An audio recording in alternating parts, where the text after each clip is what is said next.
না চলবে না, এটা বন্ধ।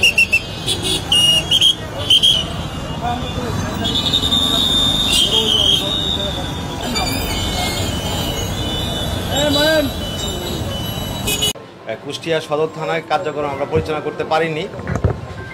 বাকি যে 6টি থানা আছে সেই 6টি থানা আমরা সীমিত পরিসরে আমাদের কার্যক্রম চলমান ছিল এতদিন পর্যন্ত।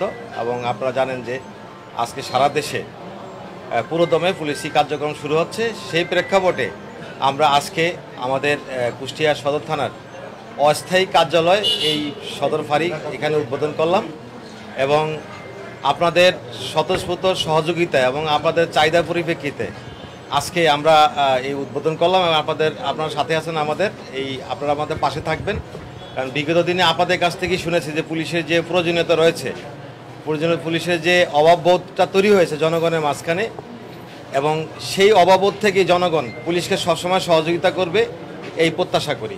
আমাদের সংখ্যাটা এই মুহূর্তে আমি বলছি না গোপনীয়তার স্বার্থে, কিন্তু উদ্ধারের ক্ষেত্রে বলতে পারি যে জনগণ আমাদেরকে সাহায্য করছে এবং আমরা প্রতিদিনই কিছু না কিছু অস্ত্র উদ্ধার করছি। পুরো জনবলি আমাদের কাজ করবে, অবশ্যই তারা স্বতঃস্ফূর্তভাবে কাজ করবে, সেই ক্ষেত্রে সকলের সহযোগিতা আমরা কামনা করছি।